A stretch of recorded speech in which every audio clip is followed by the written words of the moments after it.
Salut tout le monde, alors aujourd'hui on va parler de l'oxygénothérapie. Bon, on sait tous et on voit tous les malades au PU, aux urgences, au service des urgences. Le malade il arrive en détresse, des fois il n'est pas en détresse, d'accord? Et le met sous oxygène. Peu importe, un masque oxygène, une lunette d'oxygène avec un débit 15, 30, 20 litres, 3 litres, peu importe, d'accord? Bon, oui, au début, à la limite on est d'accord. Peut-être on doit gérer la situation initiale, la situation d'urgence, oui. Mais après on doit savoir est-ce qu'on garde le même débit d'oxygène? Est-ce que le malade il nécessite de l'oxygène à la base? Est-ce qu'il est indiqué chez ce malade l'oxygénothérapie ou non? Et est-ce qu'on garde toujours la même modalité, le même interface? Et à la fin, quels sont les objectifs, d'accord, à atteindre à travers cette oxygénothérapie, d'accord? Alors aujourd'hui, on va parler de l'oxygénothérapie, d'accord? Mais avant de commencer de l'oxygénothérapie, bien sûr, on doit parler d'un peu de physiopathologie. C'est toujours importante pour pouvoir comprendre pourquoi chez certains malades, on doit donner de l'oxygène, chez certains malades, on ne doit jamais donner de l'oxygène. Ok? Très bien. Alors, on commence par certaines définitions importantes. Alors, on commence par définir l'époxy. Alors, qu'est-ce que ça veut dire époxy? Époxy, ça veut dire que la cellule, d'accord, elle souffre. Elle souffre exactement comme toi. Ou bien comme vous. Quand vous ressentez que que vous respirez, oui, mais comme si vous ne respirez pas, ça s'appelle une hypoxie. D'accord? Bon, définition subjective, si on peut dire. Pour la cellule, finalement, c'est la cellule qui ressent de ce sentiment-là. D'accord? Elle ressent qu'elle ne prend pas de l'oxygène. Et effectivement, elle ne reçoit pas de l'oxygène. Alors la cellule, elle souffre. D'accord? Pas d'oxygène. OK? Alors, l'époxy, on part toujours de l'époxy, on veut parler de la cellule. D'accord? Époxy cellulaire, c'est la cellule qui souffre. La cellule, elle a besoin de l'oxygène, bien sûr, pour travailler, pour métaboliser, d'accord? Pour à la limite, respirer elle-même, ok? Alors, l'époxy, c'est au niveau cellulaire, la cellule, elle souffre, ok? Très bien. Maintenant, on parle de l'époxémie. L'époxémie. Alors, qu'est-ce que ça veut dire l'époxémie? Bon, euh, le mot là, il est fini par mi. Ça veut dire dans le sang. Ça veut dire il y a un manque d'oxygène dans le sang. D'accord? Alors, il y a une diminution de l'oxygène dans le sang. Et le sang, wesh fait bien sûr, fait l'hémoglobine. Je connais les de l'oxygène, c'est bien l'hémoglobine. D'accord? Alors, on a une diminution de l'oxygène dans le sang. D'accord? Ça veut dire que ça s'appelle une hypoxémie. D'accord? Hypoxémie, une diminution de l'oxygène de le sang. Une hypoxie, c'est que la cellule, elle souffre. D'accord? Elle a besoin de l'oxygène et elle ne le trouvera pas. D'accord? Très bien. Ça, c'est pour les définitions de l'époxie et l'hypoxémie. Alors, on a certaines définitions. Concentrez avec moi bien, s'il vous plaît. On a ce qu'on appelle l'époxie hypoxémique. Hypoxémique. Qu'est-ce que ça veut dire hypoxie hypoxémique? Pourquoi il bouge? Alors, hypoxie hypoxémique, ça veut dire oui, la cellule, elle souffre, d'accord?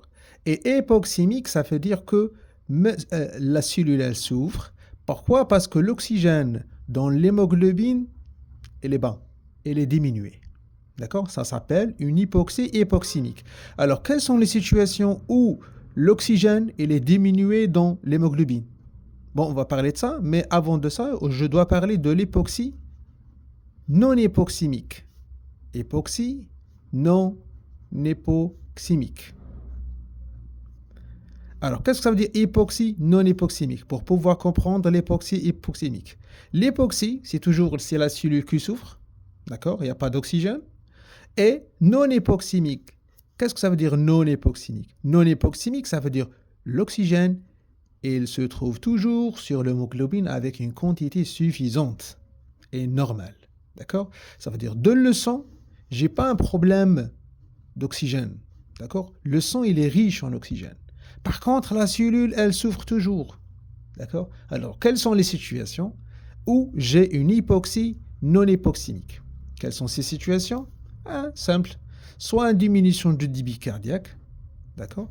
Quand on dit une diminution du débit cardiaque, ça veut dire le cœur, il n'arrive pas à faire son travail, d'accord? À éjecter le sang correctement, à faire arriver le sang à la cellule, d'accord? C'est pour cette raison que la cellule, elle souffre, d'accord? Pas parce que l'hémoglobine, elle est là, mais elle est riche en oxygène, mais le problème, c'est que la quantité de cette hémoglobine, elle est basse, d'accord? Et ça s'appelle quoi? Ça s'appelle une anémie sévère, d'accord? Ou bien aussi chez les malades avec où l'oxygène il est disponible, d'accord? Mais la cellule, elle ne peut pas le consommer, l'utiliser. Et ça s'appelle un défaut d'extraction. Un défaut d'extraction d'oxygène. Veut dire le sang, il est riche en oxygène, d'accord? Par contre, la cellule, elle n'arrive pas à l'utiliser, à l'extraire de l'hémoglobine, d'accord? Ou bien à l'extraire carrément de la circulation, d'accord? Parce qu'au final, c'est toute une physiologie, le passage de l'oxygène, de l'hémoglobine vers la cellule, d'accord? C'est pour cette raison que le défaut d'extraction, il est considéré comme une hypoxie non hypoxémique. Et quelles sont les situations où on voit ce défaut-là d'extraction? Si bien les états de choc. Les états de choc. D'accord? Excellent. On revient maintenant à l'hypoxie hypoxémique.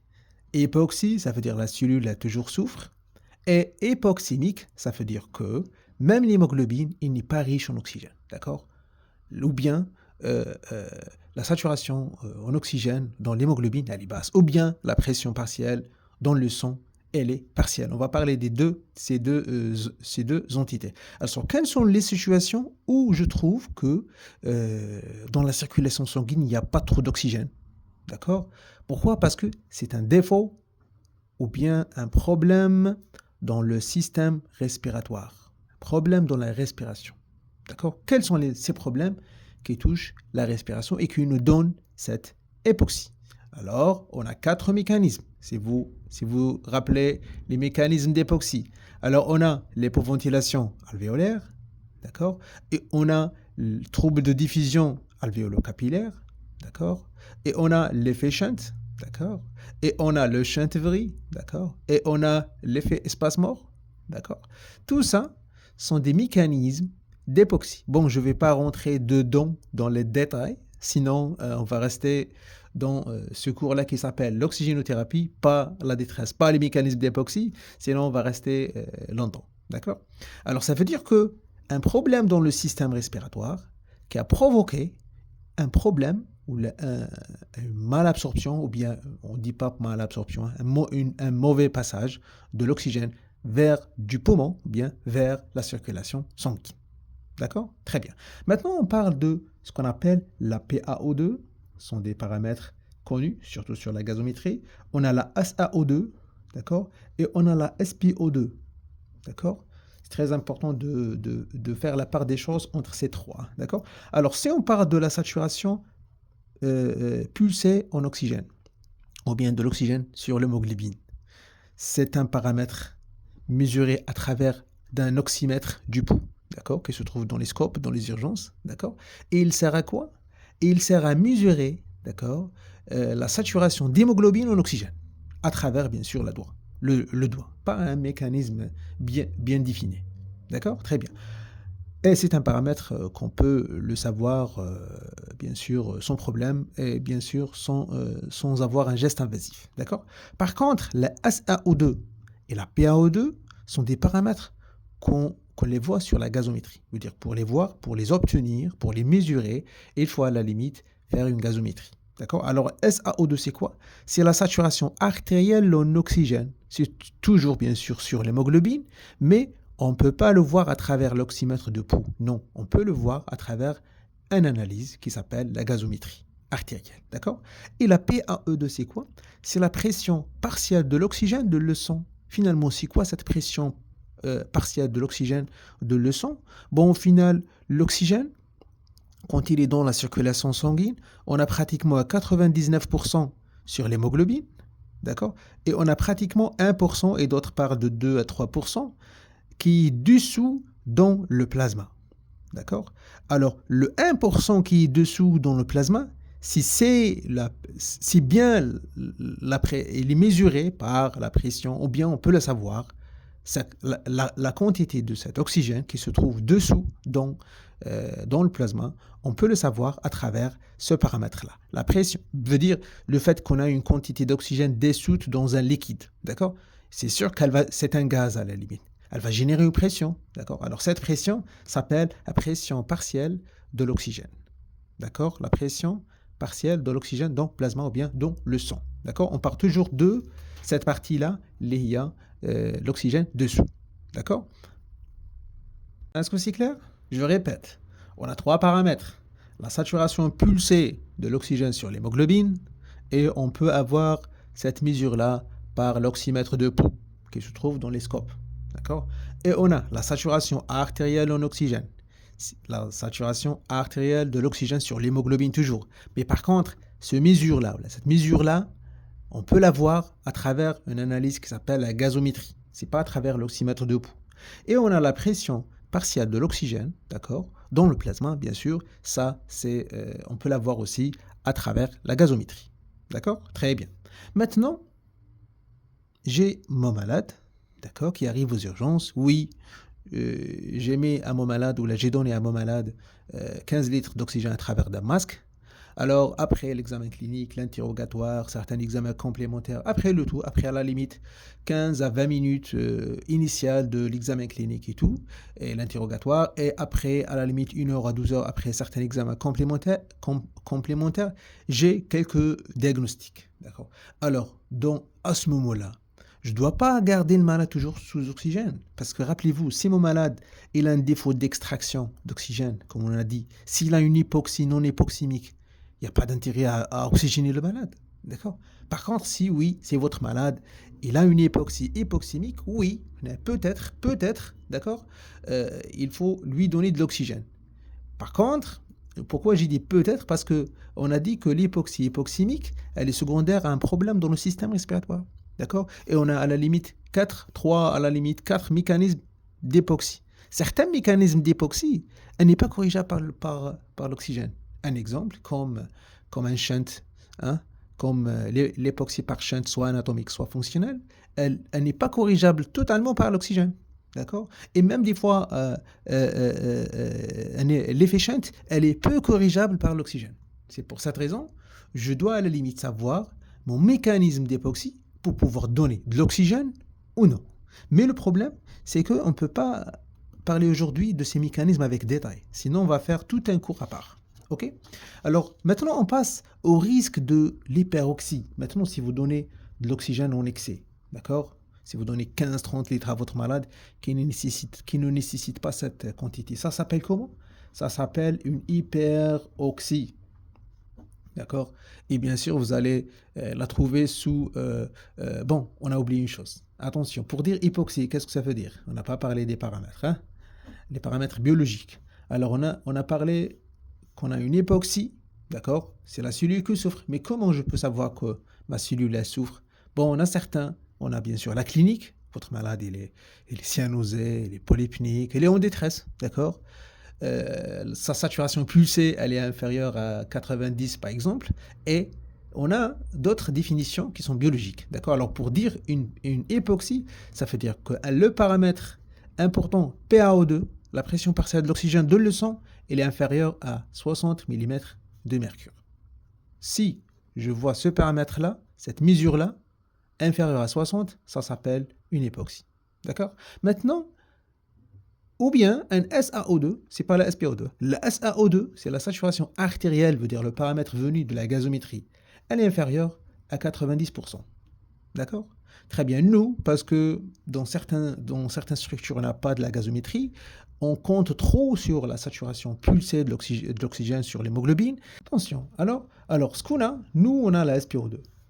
On compte trop sur la SpO2 et si on peut dire, la SpO2 elle est très limitée, d'accord? Elle est très limitée, d'accord? En général, il faut avoir que le scope il est fonctionnel, d'accord? Ou bien le sturmètre il est fonctionnel. Il faut avoir que les extrémités sont pas froides, d'accord? Il faut surtout que le malade n'est pas en état de choc. Attention que le malade il a les extrémités à la limite des fois cyanosées, des fois froides, des fois glacées, d'accord? À cause d'un problème vasculaire. On a des fois le malade qui émet de la vernis et des fois de henna, d'accord? Et ça nous donne vraiment des résultats qui sont erronés. Alors attention, l'aspiro-2, il ne faut pas trop compter sur l'aspiro-2, surtout quand il s'agit d'une époxy. D'accord? Quand il s'agit d'une hyperoxie, à la limite, vous voyez une saturation à 99, oui, tout va bien. Et on va parler de la gravité de l'hyperoxie, attention. Par contre, quand il s'agit d'une époxy, une désaturation, ne comptez pas trop sur la SPO2. Et je vais vous donner quelques astuces pour vous aider à la limite, pour voir est-ce que votre SPO2 elle est réelle ou non. D'accord? Alors nous tous, on sait bien que sur le scope, on a le SPO2 et on a le tracé de l'SPO2. D'accord? Et on a au-dessous, on a à la limite, on a la fréquence cardiaque ou bien le CG qui est contenu. D'accord? Très bien. Nous, dans le scope, maintenant, je vais vous donner une petite astuce pour savoir est-ce que la saturation que vous avez actuelle à 99 par exemple, ou bien à 68, est-ce qu'elle est réelle ou non? D'accord? Je vais vous donner quelques astuces, surtout dans les services qui n'ont pas de la gazométrie. Sinon, au final, c'est la gazométrie qui tranche. Hein, d'accord? Mais quand vous n'avez pas la gazométrie, voilà une petite astuce. D'accord? Alors, nous, des fois, on met les patchs sur le malade et on aura une fréquence cardiaque, par exemple, à 115 battements par minute. Très bien. Et mon malade, on a mis le saturo sur le doigt du patient et j'ai ce tracé-là. Tout d'abord, regardez le tracé de la saturation. Il est bien, d'accord, hein? Parce que ça s'appelle une saturation pulsée de l'oxygène sur l'hémoglobine, d'accord? Veut dire comme si il suit les pulsations du cœur, d'accord? Regardez la courbe. La courbe, elle monte et elle descend après. Et ça veut dire que le malade, il a à la limite, le sang, il arrive aux extrémités des doigts, d'accord? Et parce qu'il arrive aux extrémités du doigt, ça veut dire qu'il y a un pouls, qu'il y a un débit cardiaque qui est arrivé ici. Ça veut dire que la pression artérielle du patient, elle est plus ou moins bonne, d'accord? La pression artérielle moyenne, à la limite, elle est bonne pour avoir ce tracé-là. Pourquoi? Parce que chez les malades en état de choc, vous n'allez pas trouver ce tracé comme ça. Vous allez le trouver comme ça, des fois comme ça, anarchique, d'accord? Et ça, c'est pas un bon tracé pour compter, pour dire que la saturation, elle est à quoi, ou bien à combien, ou bien à combien. D'accord? Alors, si je trouve, par exemple, un tracé de SPO2, je répète comme ça, après comme ça, après comme ça, après comme ça. Je ne dois pas compter sur ça, même s'il s'affiche à 99. Non, ça, c'est faux. D'accord? Je dois avoir un tracé comme ça. D'accord? Pulsé. D'accord? Régulière ou bien irrégulière si le rythme il est régulier. D'accord? Qui suit le rythme cardiaque. D'accord? Alors, maintenant, on peut, des fois sur les scopes, on peut détecter à la limite, et des fois, je reçois des appels pour des patients qui désaturent. D'accord? Quand je vois le tracé de saturation, je trouve comme ça, avec une saturation à 70%. Est-ce que c'est vrai ou non? Non. Ni le 70% qui est juste, ni le 90% qui est juste. D'accord? Alors, comment je peux savoir? Alors, tout d'abord, il faut avoir un tracé comme ça, d'accord? Si j'ai à la limite un tracé un peu bas, d'accord, comme ça, ou le pouls n'est pas bon, pourquoi? Parce que la pression artérielle n'est pas bonne, d'accord? Alors, qu'est-ce que je fais? Je dois voir la fréquence cardiaque. Dans sa situation, elle est à 115. Et je dois aussi voir la fréquence cardiaque venue de la SPO2. D'accord? Parce que le fait qu'il est pulsé, on peut à la limite savoir la fréquence cardiaque qui s'affiche sur le scope, d'accord? Et voilà, elle dit par exemple que la fréquence cardiaque elle est à 116 ou bien 117, d'accord? Mais la source de cette calcul-là, c'est bien le saturomètre, c'est pas le tracé ECG, d'accord? Alors, pour avoir une fréquence cardiaque, je répète, pour avoir une fréquence cardiaque, soit un tracé ECG, d'accord? Soit l'oxymètre de pouls. D'accord? Alors moi, ce que je fais maintenant, c'est de comparer entre les deux. Si je vois par exemple que le tracé est venu par les patchs de l'ECG, attention, l'ECG contenu du scope, elle est maintenant à 115.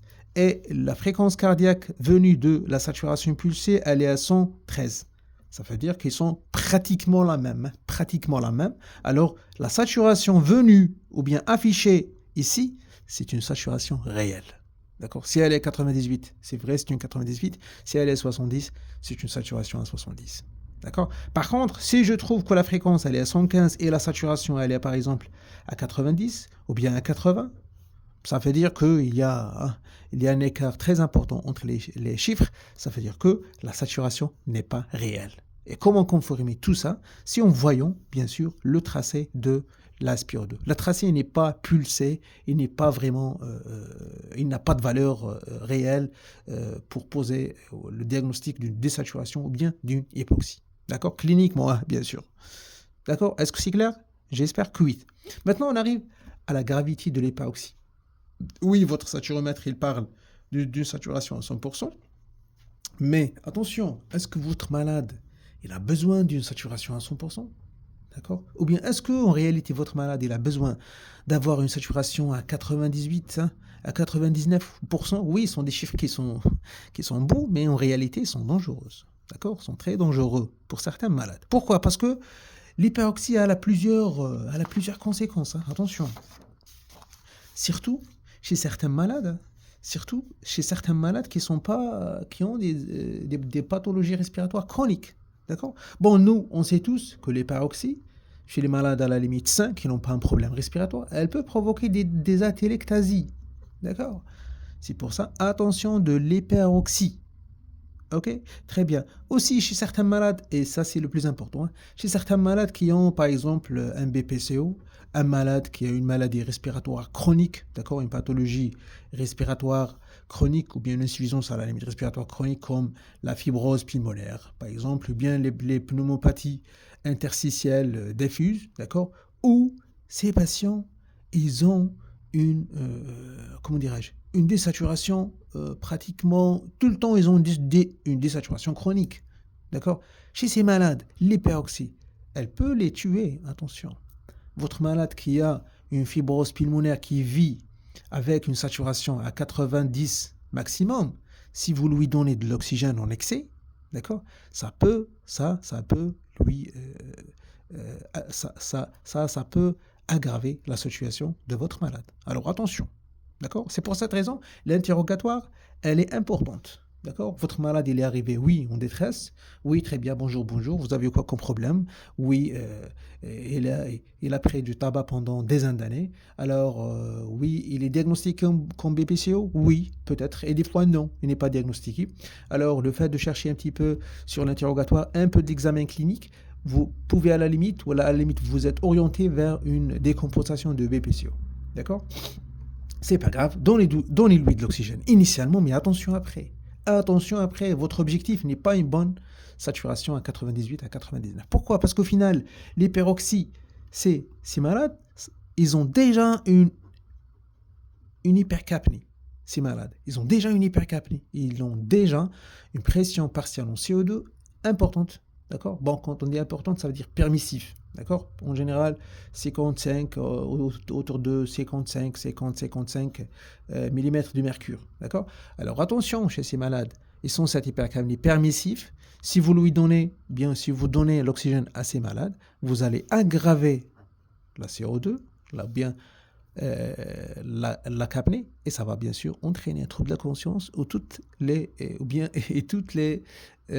complications qui arrivent après un trouble de la conscience. D'accord? Alors, attention s'il vous plaît, attention. Alors, pour savoir un petit peu certains mécanismes, pourquoi? Parce que toujours la physiopathologie, elle est importante. Pour comprendre tout ça, il faut comprendre la physiopathologie. Si vous arrivez à comprendre la physiopathologie, après la décision de donner à l'oxygène à ce malade, ou bien laisser ce malade désaturé à 88, ou bien ne donnez pas l'oxygène à ce malade-là, ça sera très facile.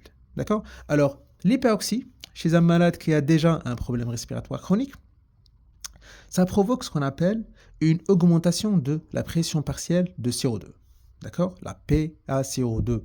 Comment? Alors, le CO2, il augmente par trois effets. Le premier effet, c'est l'effet Elden. C'est quoi l'effet Elden? Non, on sait tous alors que globule rouge, elle est là. Elle est riche en hémoglobine. D'accord? Alors, la molécule de CO2, elle est branchée ou elle est fixée sur l'hémoglobine. Très bien. Alors, et ça s'appelle la carboxyhémoglobine. D'accord? Alors, cette globule rouge, quand elle arrive à la circulation pulmonaire, elle doit libérer cette molécule de CO2 pour pouvoir sortir. D'accord? Alors, qui va entraîner cette libération? Finalement, c'est l'augmentation de la PaO2. D'accord? C'est l'augmentation de la pression partielle en oxygène dans ce côté-là, dans cette partie-là au niveau de la circulation pulmonaire qui va entraîner la libération de CO2 de l'hémoglobine vers le plasma, d'accord, pour augmenter bien sûr la PaCO2, parce qu'on a dit que l'oxygène ou bien le CO2 dans le plasma, ça s'appelle une pression partielle, d'accord, de ce gaz-là dans le plasma, puis vers l'alvéole, puis vers l'extérieur. D'accord? Alors, l'augmentation de la PaO2, ça va entraîner une diminution de l'affinité du CO2 à l'hémoglobine. D'accord? Et ça va entraîner une dissociation, une libération de l'hémoglobine vers le plasma. Et ça va entraîner quoi? Une augmentation de la PaCO2 et ça s'appelle comment? Ça s'appelle une hypercapnie. D'accord? Ça, c'est au niveau de la circulation pulmonaire, dans la physiologie. N'oubliez pas une chose, que dans la circulation pulmonaire, si l'hyperoxie, elle entraîne la libération de CO2, est-ce que le poumon, il arrive à éliminer ce CO2? Bien sûr que non. Et ça, c'est le problème. D'accord? Ça, c'est bien le problème. L'effet Elden, elle provoque une libération, ou elle nous donne une libération du CO2 de l'hémoglobine à cause de l'augmentation de la pression partielle de l'oxygène dans la circulation pulmonaire. Oui, d'accord? Mais au final, le CO2 libéré, est-ce qu'il peut, à la limite, traverser la barrière alvéolo-capillaire et sortir? Non. Pourquoi? Parce que le malade, il a un problème respiratoire. Et ce problème respiratoire-là, qui le rend insuffisance respiratoire chronique et qui a peur de l'oxygène. D'accord? Excellent. Maintenant, le deuxième effet, c'est que nous, on sait tous que chez les malades BPCO, bien les malades BPCO, celui qui stimule la respiration, nous, toujours nous maintenant, nous, les sujets sains, nous, pour qu'on puisse respirer, le stimulus de la respiration, c'est bien l'hypercapnie, l'augmentation du CO2.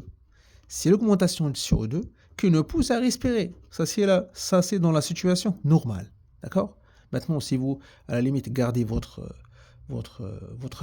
soupir. Maintenant, d'accord? C'est l'augmentation du CO2 qui nous pousse à respirer.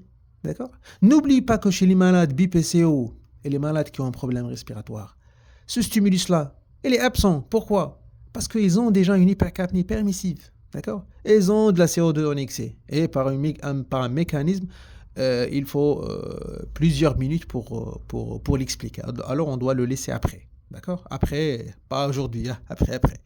D'accord? Alors, chez les malades BPCO, bien sûr, respiratoire chronique, le CO2 déjà, il est élevé. Alors, c'est bon, le CO2 n'est plus un stimulus pour la respiration. D'accord? Alors, quel est le seul stimulus chez ces malades? C'est bien l'hypoxie. C'est l'hypoxie qui stimule les malades à respirer toujours. D'accord? Alors, imaginez que vous apportez de l'oxygène. Ça va provoquer quoi? Ça va provoquer que ce stimulus va s'arrêter, si on peut dire, va s'éteindre. D'accord? Et le stimulus du CO2, il est déjà éteint. Alors, qui va stimuler le malade à respirer? Alors, il ne va pas respirer et ça va nous donner une hypoventilation, voire carrément une apnée. Hein. D'accord? C'est pour cette raison, attention d'apporter de l'oxygène aux malades insuffisants respiratoires chroniques, y compris la BPCO, la fibrose pulmonaire. L'essentiel est là, problème respiratoire chronique. Diagnostic. D'accord? Et même des fois, il n'est pas diagnostiqué, en attendant le diagnostic. D'accord? Pour le troisième mécanisme, ça c'est le deuxième mécanisme. Le troisième mécanisme où l'hyperoxie ou bien l'apport de l'oxygène chez ces malades est dangereux, si bien nous on sait tous que la diminution ou bien l'hypoxie, elle provoque quoi? Elle provoque une vasoconstriction. Une vasoconstriction au niveau pulmonaire. On a des vaisseaux pulmonaires, d'accord, qui vont va subir une constriction, si on peut dire. Une vasoconstriction, d'accord? Une fermeture, si on peut dire. Pourquoi? Parce que le cœur ou bien le système, bien le poumon, il trouve que le poumon il est malade. D'accord? Le fait que le poumon il est malade, il veut arrêter la circulation sanguine pour certains alvéoles, pour un côté du poumon qui n'est pas fonctionnel.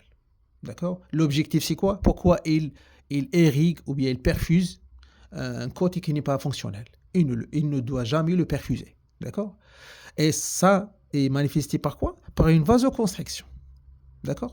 Maintenant, si vous donnez de l'oxygène à ce malade qui a une hypoxie à la limite, alors encore il est habitué à ça. Si vous donnez de l'oxygène, vous allez enlever cette hypoxie. Et si vous enlevez cette hypoxie, vous allez entraîner une atténuation de ce système de vasoconstriction. D'accord? Alors il y aura quoi? Une vasodilatation, une circulation classique normale dans des territoires pulmonaires qui ne sont pas fonctionnels. D'accord? Et ça va provoquer quoi? Ça va provoquer, normalement, si la circulation pulmonaire elle a irrigué une partie qui n'est pas fonctionnelle, normalement, cette partie, elle l'aide à expirer, à faire sortir le CO2, n'est-ce pas? Mais cette partie n'est pas fonctionnelle. Si elle était fonctionnelle, oui, mais cette partie n'est pas fonctionnelle. Alors, elle va garder encore le CO2. D'accord? Et ça va provoquer quoi? Une augmentation de CO2, ou bien une hypercapnie.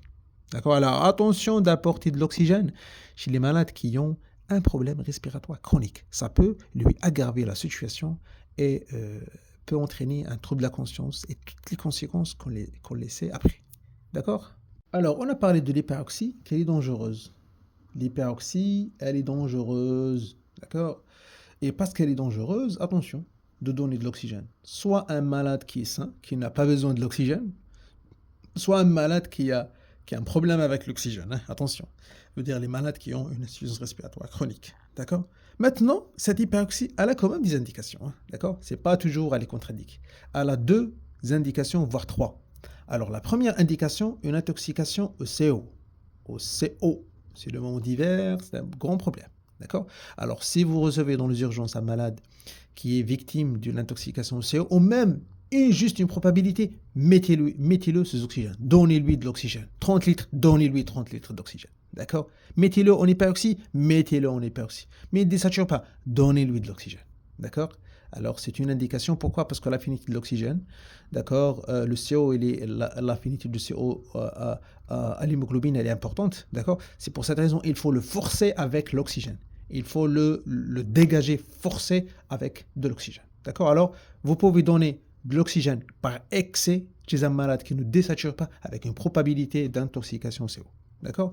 Chez les malades aussi qui ont un pneumothorax symptomatique, d'accord, un pneumothorax symptomatique, chez ce malade de dire qu'il a un pneumothorax et qu'il désature, alors donnez-lui de l'oxygène et en excès aussi, d'accord? Ça aide à la limite à la résorption du pneumothorax, bien sûr en attendant de régler le problème d'une manière définitive, d'accord? C'est le drainage, la ponction, peu importe. Mais en attendant de régler ce problème, donnez-lui de l'oxygène. Mais ne désature pas, donnez-lui de l'oxygène, d'accord? L'intérêt de l'hyperoxie, elle est supérieure par rapport à ne pas mettre le malade sous oxygène. D'accord? Très bien. Pour parler de la physiopathologie, on la laisse après hein, pour cette entité-là de pneumothorax. D'accord? Maintenant, quels sont les objectifs? Et des fois, pour le troisième, des fois, on a certaines études qui parlent d'une hyperoxie chez les malades en phase initiale de choc septique. Ça aide, ça ne va pas aider. Les recommandations sont pas claires. Hein, d'accord? Pourquoi? Parce que d'un côté, ils parlent d'apporter, de l'autre côté, ils parlent que l'hyperoxie, elle est dangereuse sur le parenchyme pulmonaire. On parle des patients intubés ventilés. Hein, d'accord? Alors, les données ne sont pas claires et nettes. D'accord? Très bien. Maintenant, parce qu'on a parlé d'un malade qui est intubé ventilé, on a toujours dans le côté hyperoxie, attention chez les malades, les réanimateurs, les anesthésistes, les infirmiers de réanimation, attention, votre malade, il est intubé ventilé, il sature à 95-97, d'accord? C'est pas, il est insuffisance respiratoire chronique, attention de l'hyperoxie, ne lui pas donner de FiO2 à 100% pendant longtemps. La FiO2 à 100%, FiO2 plus de 80%, elle est dangereuse. D'accord? Elle est très dangereuse et ça provoque des lésions au niveau de la parenchyme pulmonaire. Alors attention s'il vous plaît. Alors il faut toujours concentrer avec votre malade. D'accord? Donnez-lui le plus petite quantité possible d'oxygène. Oui, dans certaines situations comme le SDRA, comme le SDRA, voilà, où les patients ils désaturent gravement, d'accord, on sera des fois obligé à les mettre à une saturation ou à une FiO2 à 100%, mais chez d'autres malades, d'accord, il faut toujours concentrer avec votre respirateur, votre FiO2 à la limite, avec ce paramètre et avec la saturation de votre malade, ou bien la PaO2 sur la gazométrie, ou bien le rapport PaO2 sur FiO2. D'accord? Attention, hein, d'accord? Il faut toujours penser à diminuer la FiO2. D'accord? Il faut penser à diminuer la FiO2 exactement comme vous pensez devant une hypercalémie pour de la faire diminuer et de donner des bilans à répétition et de demander des ionogrammes à répétition. Jetez un coup d'œil toujours sur, faites des gazométries, essayez votre maximum pour à la limite, faire diminuer cette FiO2, si c'est possible, bien sûr. Hein, d'accord? Très bien. Si votre malade, à la limite, qui n'a pas un problème respiratoire, il est intubé ventilé, par exemple, pour un problème neurologique, ne laissez pas la FiO2 de votre malade, de préférence plus de 50%. D'accord? Toujours, il faut la garder inférieure à 50%. Bien sûr, en parallèle, il faut avoir une saturation entre 94 et 98, ça suffit largement. D'accord? Alors, si on a parlé des objectifs, c'est le moment maintenant pour parler des objectifs. D'accord? Alors maintenant, pour un malade qui arrive chez nous pour une pneumopathie désaturée et tout, on a mis le malade sous oxygène avec un dBx, d'accord? Quel est l'objectif de saturation? C'est ce malade. On parle en général de le SaO2, d'accord? Mais des fois, c'est un peu difficile. Alors, un objectif de 94 à 98%, c'est un objectif qui est très logique chez un malade qui n'a pas une insuffisance respiratoire chronique, d'accord? Et qui est hospitalisé pour un problème respiratoire, d'accord? Très bien. Qui a besoin de l'oxygène à la limite. D'accord? Maintenant, pour les malades qui ont un problème respiratoire. Bon, dans ce côté-là, on peut mettre les malades en post-arrêt cardiaque, d'accord? Les malades en désaturation, pneumopathie, je ne sais pas. D'accord?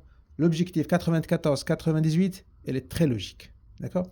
Maintenant, pour d'autres malades qui ont à la limite un problème, insuffisance respiratoire chronique, ou bien ils ont un risque pour augmenter leur PCO2.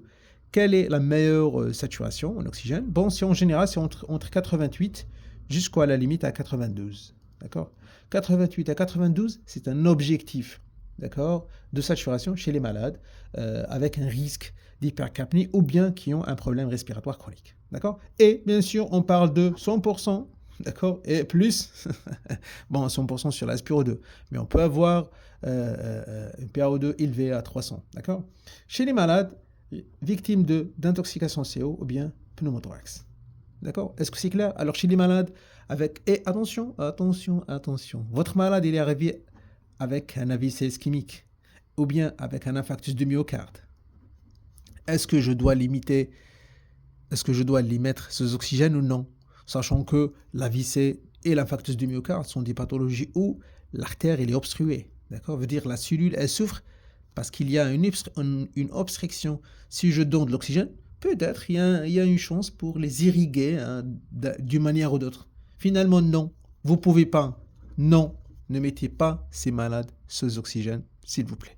Le fait que votre malade ne désature pas, elle est venue pour un ADM ou bien pour un AVC, ne lui pas donner de l'oxygène.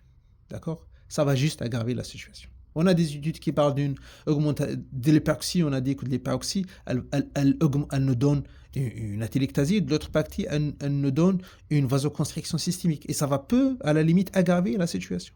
D'accord? Alors, attention. Bon, on a dit l'hyperoxie qui entraîne une vasoconstriction systémique. D'accord? Cérébrale et coronarien aussi. Et l'époxy, c'est autre chose. Hein. L'époxy aussi, elle nous donne une vasoconstriction. Par contre, au niveau pulmonaire. D'accord? Alors, restez concentrés avec nous. Hein? D'accord? Alors, pour l'AVC ischémique, hémorragique et l'infarctus du myocarde, qui sature très bien l'air ambiant, ne donne pas de l'oxygène. Pas de O2. D'accord? Pas d'oxygène, s'il vous plaît. D'accord? Très bien. Maintenant, on revient.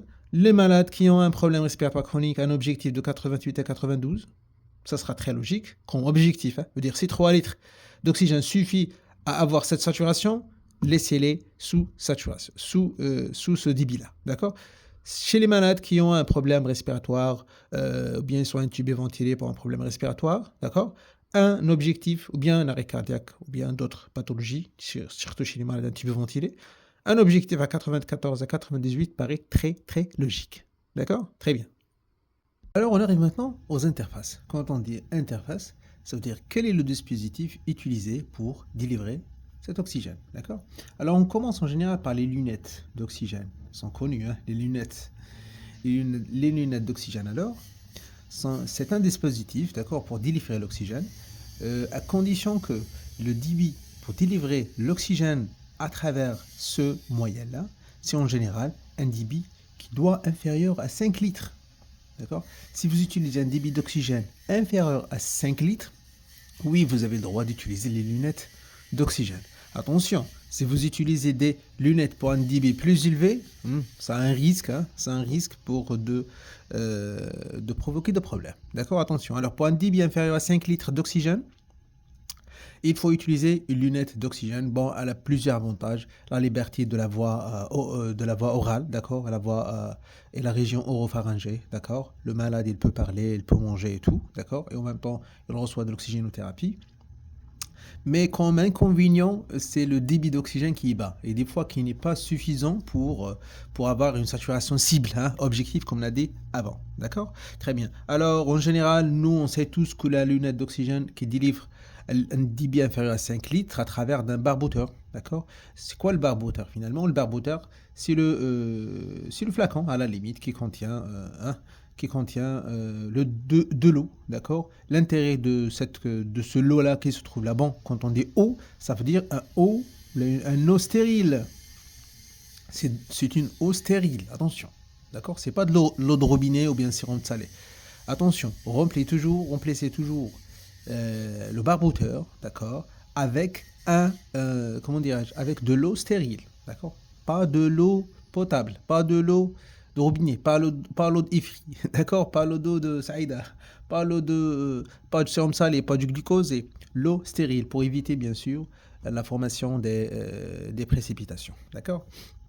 Aussi, l'utilisation de l'eau, cette technique-là s'appelle humidification, d'accord. On humidifie l'air qui se délivrait ou bien l'oxygène qui est délivré aux patients, d'accord. Bon, pour l'humidification, on a plusieurs recommandations. En général, il parle quand le débit d'oxygène est inférieur à 5 litres, ça veut dire quand vous utilisez la lunette d'oxygène, tu peux, ou bien à la limite, vous pouvez ne pas humidifier, d'accord, comment dirais-je, cet oxygène délivré. Si le débit est inférieur à 5 litres, pourquoi?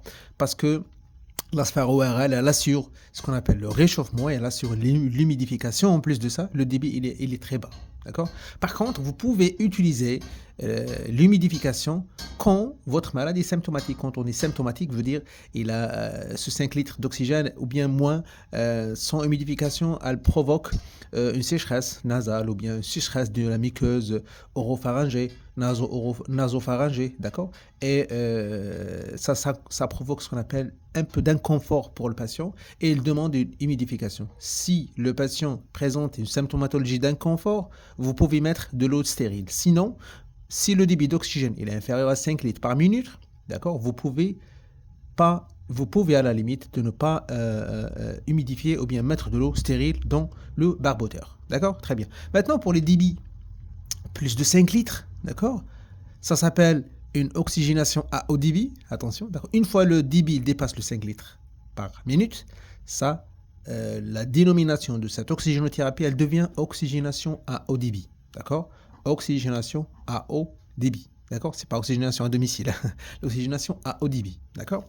Quand, je répète, le débit d'oxygène, il dépasse les 5 litres par minute. D'accord? Et quand on utilise...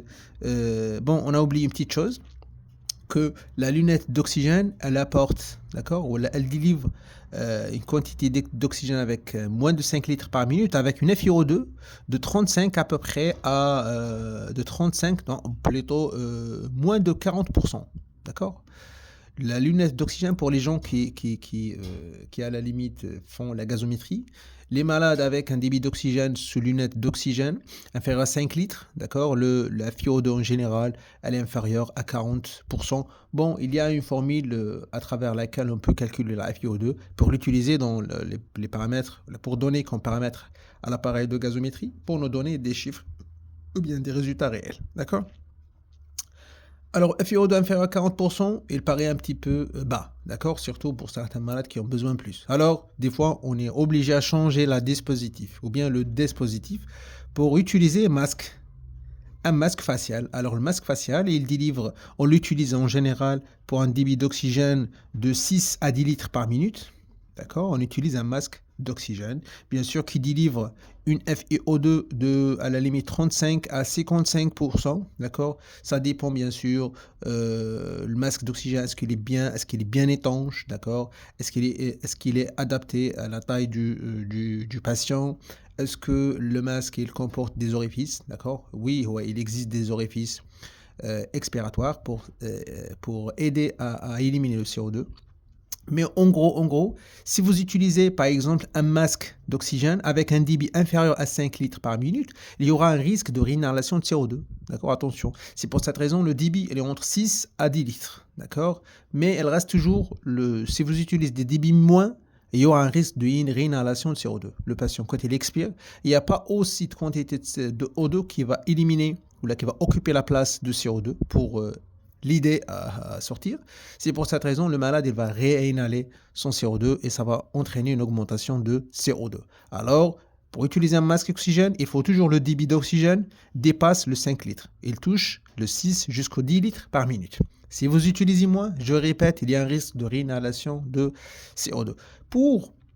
Maintenant, pour l'humidification, c'est pratiquement la même chose comme lunettes, mais des fois, avec un débit 6-10 litres humidifié, si le malade il est symptomatique, vous l'utilisez. En général, parce que le débit est un petit peu important, entre 6 à 10 litres minute. Et en plus de ça, le malade, il ne peut pas manger et aussi il ne peut pas parler à l'aise, d'accord. Veut dire, les gens autour de lui ne peuvent pas comprendre bien le patient.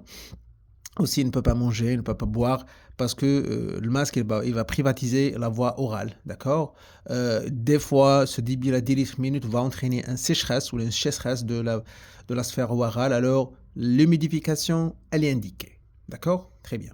Maintenant, pour un autre type de masque, bon, vous pouvez à la limite, hein, vous pouvez utiliser un débit élevé, mais il faut changer de dispositif. D'accord. Pourquoi? Parce que des fois, vous utilisez un débit d'oxygène 30 litres minute sur un masque d'oxygène avec humidification, avec l'eau de le barboteur. Alors, vous allez trouver l'eau du barboteur, trouver tout l'eau, d'accord, dans le barboteur va se trouver dans le tuyau et bien dans le masque de le malade, il va le gêner.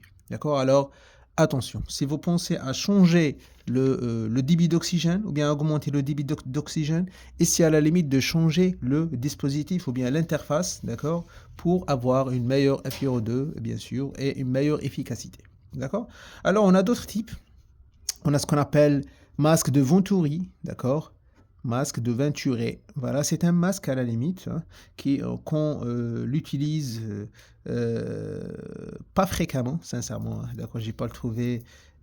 Bon, c'est un masque exactement comme le masque facial, d'accord, sauf qu'il y a des valves qui s'appellent valves de Venturi, d'accord.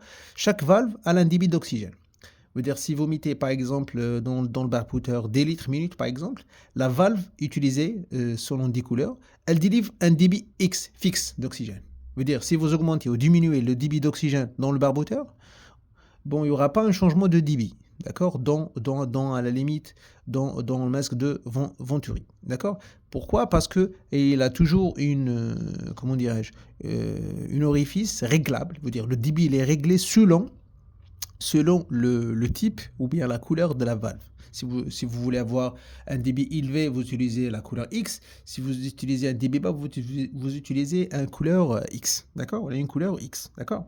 Alors, en général, le masque de Venturi, il nous donne une FiO2 entre 24 jusqu'au 60%, d'accord? Selon la couleur utilisée, d'accord? Et selon, bien sûr, le diamètre. Hein, parce qu'on a dit chaque valve, elle contient elle comporte un diamètre X. Ce diamètre X, il sert à donner, si on peut dire, un débit fixe d'oxygène. D'accord? Un débit constant, si on peut dire, d'oxygène. Bon, il est très bien supporté par les malades en décompensation de BPCO, d'accord? En attendant, bien sûr, l'intubation ou bien la ventilation non invasive type VNI ou à travers le respirateur. Vous pouvez utiliser ce masque de Venturi, il est très bien chez les malades en décompensation, d'accord? Maintenant, on parle des masques à réservoir. Je pense que vous le connaissez tous, d'accord? Masque à réservoir ou bien à réserve ou bien masque à haute concentration. C'est le masque qui comporte avec la poche, d'accord? En général, maintenant, si votre malade est sous masque facial et voulez-vous augmenter le débit, d'accord? On a dit que le débit de masque facial est entre 6 et 10, d'accord? Et voulez-vous augmenter le débit? Il faut à la limite directement changer le dispositif, utiliser un masque facial. D'accord. Il est vendu en général dans les pharmacies pour les gens ou bien pour les hôpitaux qui ne comportent pas ce type-là de masque. Vous pouvez les trouver dans les pharmacies. Pourquoi? Parce que regarde, Il peut tolérer à limite un débit d'oxygène entre 10 à 15 litres, d'accord? Et ça, c'est très intéressant pour nous, des fois dans certaines pathologies. Et la FiO2, elle peut toucher les 65%, d'accord? Et ça dépend bien sûr le débit. Et ça dépend aussi l'étanchéité du masque. D'accord.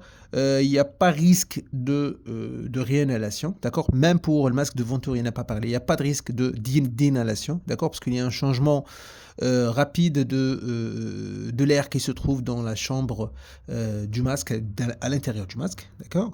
Alors on parle maintenant on revient à notre masque à réserve, ou bien un masque avec réservoir, ou bien un masque à haute concentration. Alors, si vous voulez augmenter le débit, vas-y changer votre masque de facial jusqu'au un masque ou là à travers un masque avec réservoir. Il est très bien. Je vous conseille vivement de ce masque. Pourquoi? Parce qu'il apporte une FiO2 aussi importante et intéressante, surtout chez les malades qui ont un échec avec les masques faciaux, d'accord. Et pour l'humidification, toujours il y a un problème. Si vous augmentez les débits autour de 15 litres, d'accord, des fois, l'eau qui se trouve dans le barbouteur, elle se trouve d'emblée dans les poches, dans les poches des masques à réserve, et ça va gêner le malade, d'accord. Et comme conséquence, on préfère dans ces situations, moi personnellement, je préfère de ne pas mettre de l'eau, d'accord, sauf à la limite si le malade il est symptomatique. Alors pour l'humidification, si vous trouvez que le débit d'oxygène est 15 litres et il transporte à la limite ou bien il déplace l'eau qui se trouve dans le barbouteur vers le masque avec à réserve, et l'eau va se trouver dans la poche du masque à réserve, moi je préfère alors soit de diminuer le débit, d'accord. Sinon, si le malade désature toujours, il faut enlever carrément cette humidification. Moi personnellement, je pense à ça, d'accord. Maintenant, si vous voulez avoir des débits plus élevés, d'accord, si vous cherchez par exemple des débits entre 40, 50, 60 litres par minute d'oxygène, il y a un autre moyen, d'accord, il y a un autre moyen qu'on peut l'utiliser, c'est ce qu'on appelle OptiFlow, d'accord.